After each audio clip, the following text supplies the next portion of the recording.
안녕하세요. 기능재활 전문가 한의사 이용현입니다.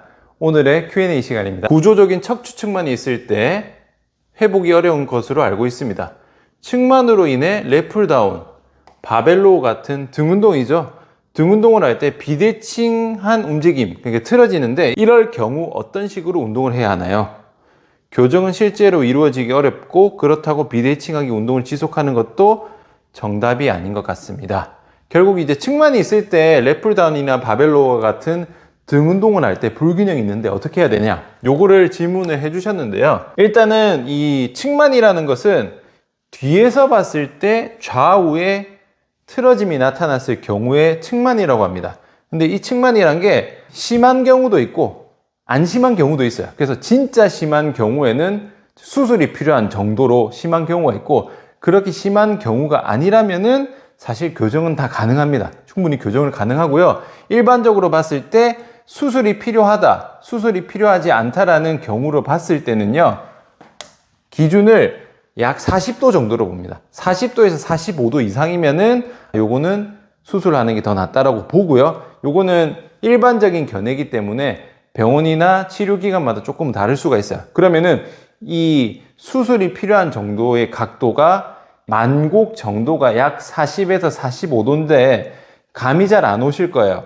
지금 보이시는 요 엑스레이 사진이 43도의 만곡이 있는 측만입니다. 되게 심하죠?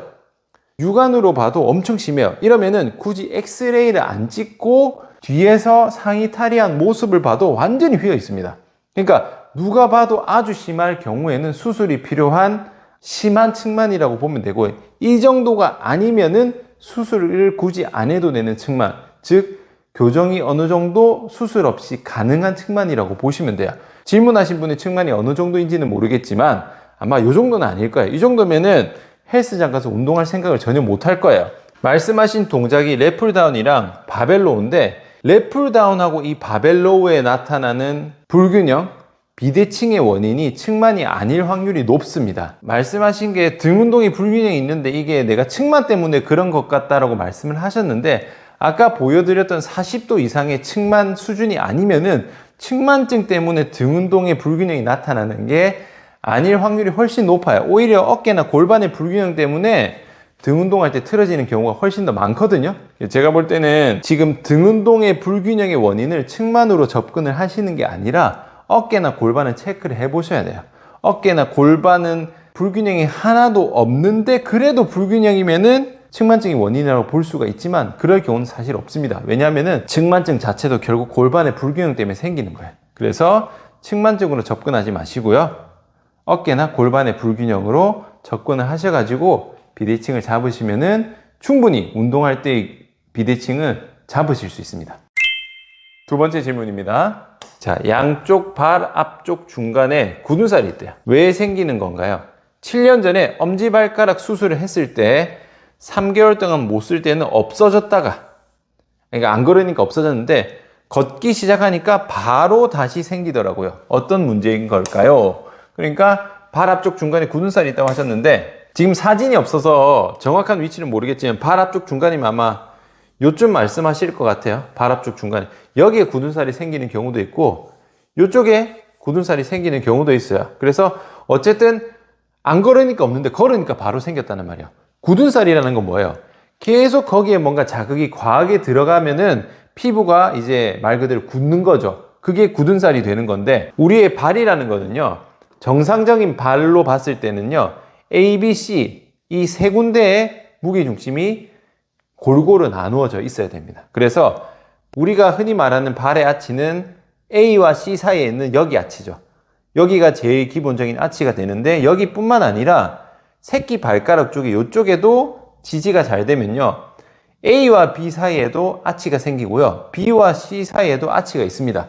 정도의 차이가 있을 뿐이지 이 세 점을 기점으로 각각 아치가 생겨서 내가 걸을 때 체중 분산이 잘 되는 거예요. 보시면은 제일 메인 아치는 A와 C, 그 다음에 A와 B 아치도 있고 B, C 아치도 있는데, 지금 이쪽에 굳은살이 많이 생긴다는 것은 이쪽에 체중이 너무 많이 쏠리는 거죠. 너무 많이 쏠린다는 거는 이쪽으로 체중이 안 실리는 건데, C는 뒤꿈치는 사실 체중이 웬만하면 실릴 거예요. 그러면 여기서 문제는 B입니다. B. 여기서 체중이 잘 안 실리고 AC 쪽으로 체중이 너무 많이 쏠린 거야. 그러다 보니까 이쪽에 체중이 너무 많이 쏠린 상태에서 걷게 되면서 불필요하게 자극이 많이 가는 거예요. 그러니까 이쪽에 굳은 살이 생기는 거죠.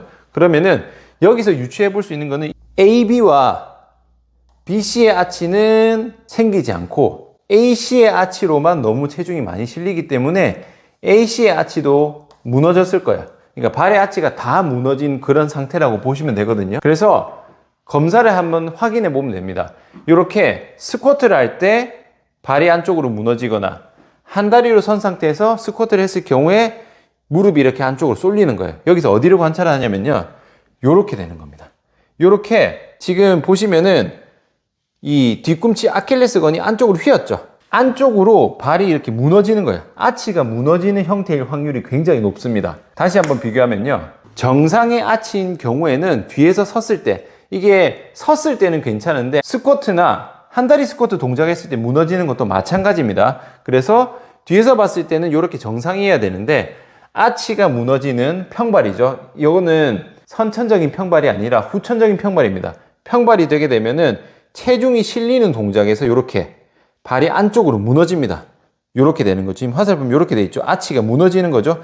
이렇게 무너지게 되면은 이쪽으로 체중이 지나치게 많이 쏠리게 되는 거예요. 그래서 내가 정상적인 평발인지 기능적인 평발인지 확인하는 방법은 그냥 섰을 때가 아니라 두 다리로 스쿼트를 했을 때나 한 다리로 스쿼트를 했을 때도 발목이 이렇게 일자를 잘 유지하고 있어야 됩니다. 근데 체중을 실는 동작에서 무너지는 것도 역시 마찬가지로 평발인 거예요. 그래서 아마 요번 같은 경우는 걸을 때 이렇게 무너지고 있을 확률이 굉장히 높아요. 그러면 요거를 교정을 해야겠죠. 요거를 교정하는 방법은요. 제가 영상 중에 이런 기능성 평발인 케이스가 있어서 제가 교정하는 방법을 올린 영상이 있거든요. 그래서 제 유튜브 영상에 평발이라고 검색을 하시면은 어떤 식으로 보고 어떤 식으로 교정을 하는지 올려둔 영상이 있으니까 그 영상을 참고하시면 됩니다. 그리고 이후에 제가 따로 또 이 평발만 따로 뽑아서 설명하는 영상을 추후에 올릴게요. 일단은 평발 검색하셔서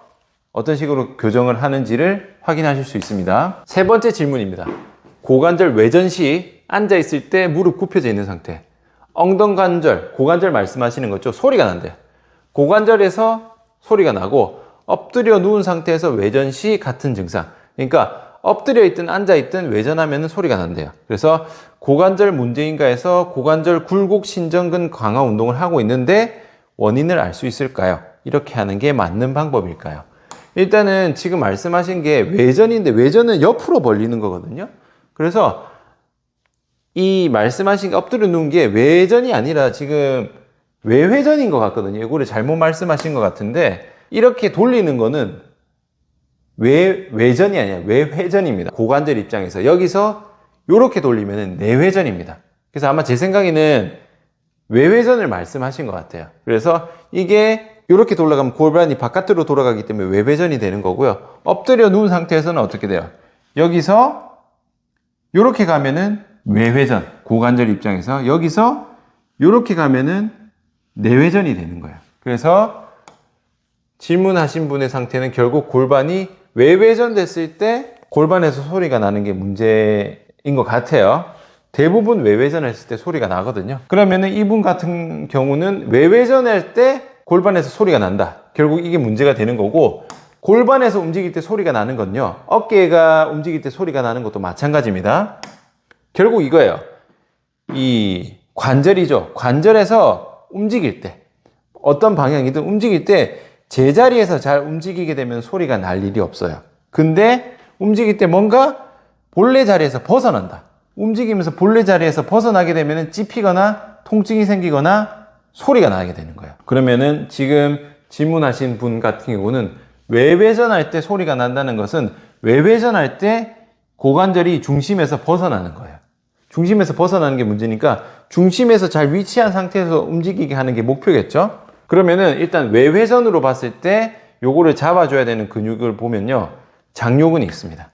장요근이 우선적으로 당겨주기 때문에 이 허벅지 뼈를 제자리에 딱 넣어줘요. 반대로 장요근이 약하면은 제자리에서 빠지기 때문에 우선적으로 고관절을 제자리에 쏙 집어넣게 해주는 근육이 장요근이거든요. 그래서 장요근이 잘 작동되는지 체크를 해봐야 되고요. 그리고 외회전 동작에서 봤을 때 외회전 동작에서 잘 늘어나줘야 되는 근육이 내전근하고요.